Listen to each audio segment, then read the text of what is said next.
Hello Capricorn, Sun, Moon, Rising, and Venus signs. Kamusta kayo? Sana po nasa mabuti kayong kalagayan.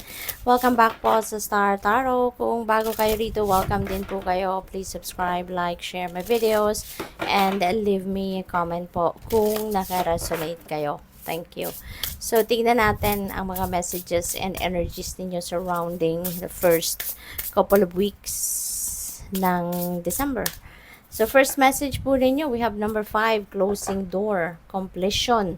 So, meron ditong matatapos na, this could be a task, this could be a project, yung ganon, no?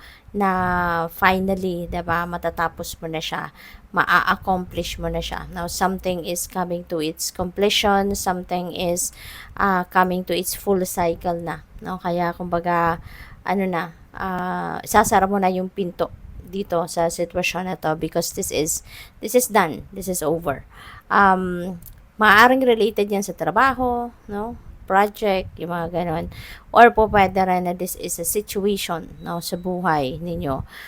Po pwede rin na magsasara kayo ng isang sitwasyon sa buhay mo because siguro feeling mo hindi na to yung bang hindi na kailangan, no? Hindi na kailangan sa buhay mo or hindi mo na kailangang sakasuhin pa any longer kasi maaaring sa tingin mo, nagawa mo na, dapat mong gawin dito. Kumbaga, nakumpleto mo na, natapos mo na, something like that, no? Kaya gusto mo nang isara yung pinto ng sitwasyon na to. So, that is also possible. And depende yan sa inyong sitwasyon, no? Iba-iba tayo ng sitwasyon sa buhay. So, tignan natin kung ano pa ang mga mensahe ni Capricorn. We have surrender your desire to control people. Sabi dito, being over-controlling can sabotage relationship. To more effectively achieve your goals, back off, regroup, and give the situation some breathing room. Ayan. So, totoo, diba?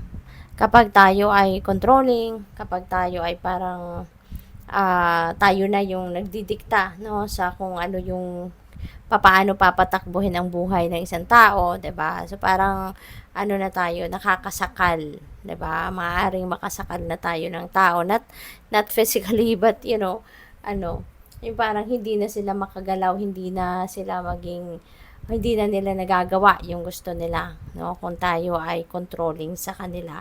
Kaya maaaring kailangan din natin na mapag-isip-isipan yan, na maybe kung meron kayong sitwasyon na ganito, pag-isipan ninyong mabuti what is the effect, 'di ba, ng pagkokontrol ninyo doon sa tao, anong mga pagbabago na nakita ninyo, anong epekto nito sa iyo, sa kanya or sa inyong dalawa, yung ganon, no? So, what else? By the way, Capricorn, maraming salamat for subscribing to my channel. And if you haven't subscribed yet, subscribe na po kayo. At saka, please click the join button po sa baba ng video. If you would like to join the membership sa channel, thank you. At saka sa mga hindi nag-skip ng ads, maraming salamat. Pati na rin sa mga cross-watchers po, maraming salamat for being here. So, tignan natin kung ano pa ang mga messages ninyo. We have the 8 of Pentacles. Wow. Alam mo, Capricorn, talagang kayo.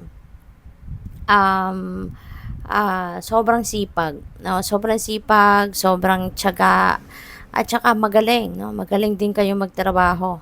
Kasi maaari din na talaga meron din kayo may pagka-perfectionist kayo na gusto ninyo yung resulta ng trabaho ninyo as in to the highest level talaga, no? Magaling, maganda, At you know what, yung sipag at tiyaga ninyo, diligence na nilalagay ninyo dyan sa trabaho ninyo, that will be rewarded. Who knows? Baka ngayon, 'di ba? Baka ngayon mabibigyan. It's bonus time, 'di ba?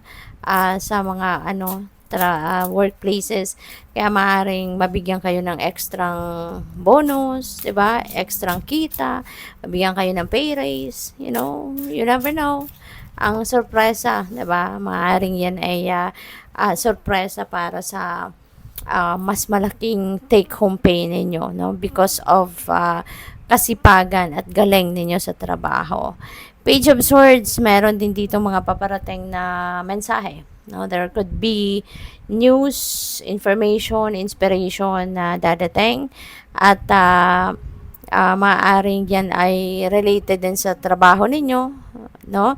Baka meron kayong mga nire-research, baka meron kayong inaaral, or baka meron din mga tips, no, na po pwedeng dumating sa inyo rito na para kayo ay um, kumbaga maambagan ng may input, kumbaga no, na mas makakatulong sa iyo na lalo pang gumaling kayo sa ginagawa ninyo sa trabaho, something like that. We have King of Swords. Po pwede rin na baka talaga meron kayong nire-research, no? Kasi si King of Swords, maaaring sa kanya magagaling yung impormasyon na to. Baka sa kanya magagaling yung bago mong inspiration sa trabaho. Baka sa kanya magagaling yung advice, no, na kung ano man, baka hinihingi ninyo to. Baka din kasi na lumapit kayo sa isang tao dito that embodies the energy of King of Swords, 'di ba? Na siyang magbibigay sa iyo ng additional input, additional na kaalaman, 'di ba? Para sa inyong trabaho. So, what else? We have the Magician. Ayan. So, Magician is a new beginning energy. This is also an energy of manifestation. Kaya po pwedeng kayo ay magmamanifest sa ngayon ng kung ano man ang pangarap ninyo or goal ninyo sa trabaho.